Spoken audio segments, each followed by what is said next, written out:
Salam sahabat-sahabat firman kehidupan yang terberkati. Puji syukur kita bisa bertemu kembali dalam waktu saat teduh untuk sama-sama belajar kebenaran firman Tuhan. Kiranya Tuhan senantiasa memberkati kita dengan pertumbuhan rohani yang semakin hari semakin mendewasakan kita. Sahabatku, sebentar lagi kita akan memulai sahabat teduh. Jadi mari kita satukan hati untuk berdoa. Bapa yang penuh kasih, kami datang menghadap hadirat-Mu dengan hati yang rindu untuk bersekutu dengan-Mu.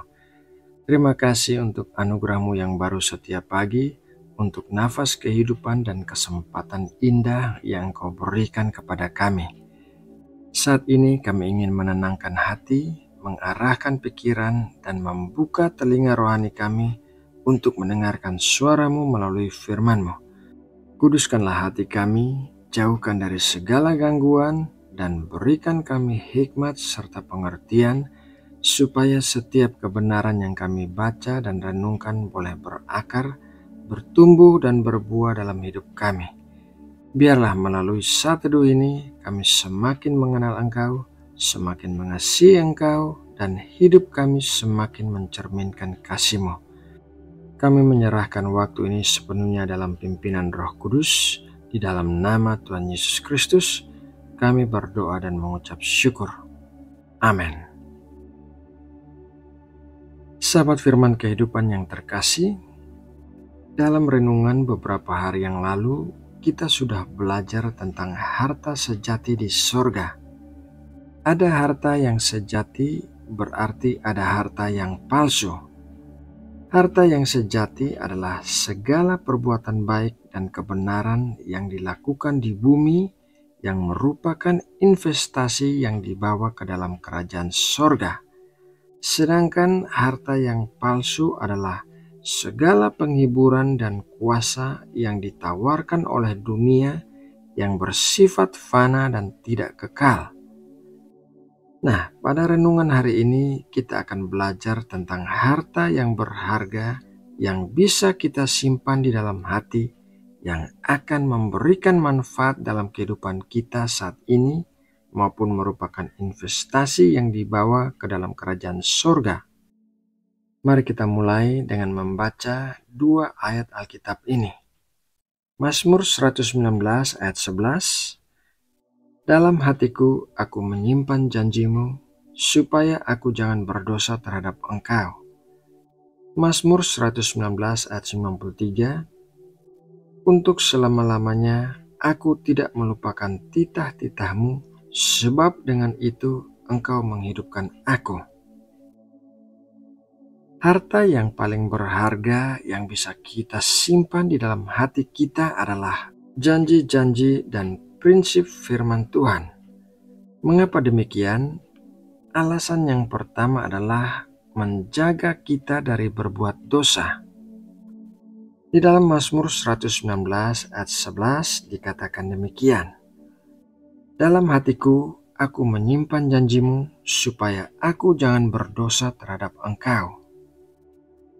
Firman Tuhan adalah standar kebenaran Tuhan. Saat kita menyimpan firman Tuhan di dalam hati kita, maka kita akan memiliki pedoman tentang hal-hal yang benar dan yang salah. Seperti alarm yang berbunyi ketika ada bahaya, firman Tuhan yang tertanam di dalam hati kita akan muncul dalam pikiran kita di saat kita sedang menghadapi godaan dosa. Contohnya saja, saat muncul godaan untuk berbohong, Roh Kudus bisa mengingatkan kita dengan ayat Alkitab semacam ini. Kolose 3 ayat 9. Jangan lagi kamu saling mendustai, karena kamu telah menanggalkan manusia lama serta kelakuannya. Firman Tuhan yang tertanam di dalam hati kita akan menjaga kita dari berbuat dosa. Alasan yang kedua adalah kekuatan bagi kita. Mazmur 119 ayat 93. Untuk selama-lamanya aku tidak melupakan titah-titah-Mu, sebab dengan itu Engkau menghidupkan aku. Bayangkan seorang yang memiliki suatu penyakit dan dokter memberikannya obat yang penting. Apabila obat itu hanya diletakkan di meja dan tidak dibawa kemana-mana, maka ketika serangan sakit datang, orang itu akan kebingungan karena tidak memiliki obat di dekatnya. Tetapi jika ia menyimpan obat itu dalam sakunya setiap hari, maka ketika rasa sakit menyerang, ia bisa meminum obat itu. Begitu juga halnya dengan firman Tuhan. Kita tidak boleh hanya sekedar membaca kemudian melupakannya, karena jika demikian, maka saat pencobaan datang menyerang kita, kita tidak mempunyai obat yang akan memberikan kekuatan kepada kita. Tetapi jika kita menyimpan firman Tuhan di dalam hati, maka saat godaan atau dosa mendekat, Roh Kudus akan mengingatkan kita tentang firman yang memberikan kekuatan sehingga kita bisa bertahan. Sahabat firman kehidupan yang terkasih, firman Tuhan adalah harta berharga yang harus kita simpan di dalam hati kita, karena firman Tuhan akan menjaga kita dari berbuat dosa dan akan memberikan kekuatan kepada kita di saat kita sedang menghadapi penderitaan atau godaan dosa. Dengan demikian, teruslah menerima dan menanamkan firman Tuhan di dalam hati kita agar kita memperoleh manfaat dalam kehidupan kita saat ini dan kehidupan dalam kekekalan. Nah, sahabatku, demikianlah renungan firman Tuhan saat ini. Semoga renungan ini dapat menjadi pembelajaran yang berguna bagi kita semua. Mari kita berdoa menutup renungan ini. Bapa Surgawi, kami bersyukur untuk firman-Mu hari ini yang mengingatkan kami untuk menyimpan janji-Mu di dalam hati supaya kami tidak berdosa kepadamu dan bahwa firman-Mu akan memberikan kekuatan bagi kami.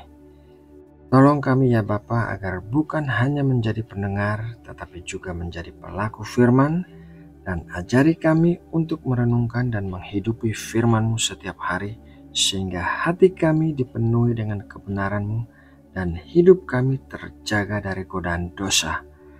Kuatkanlah kami dengan Roh Kudus-Mu supaya setiap langkah kami diarahkan sesuai kehendak-Mu. Biarlah firman-Mu menjadi pelita bagi kaki kami dan terang bagi jalan kami, sehingga melalui hidup kami, nama-Mu dipermuliakan. Kami serahkan seluruh hidup kami dalam tangan kasih-Mu. Di dalam nama Tuhan Yesus Kristus, kami berdoa dan mengucap syukur.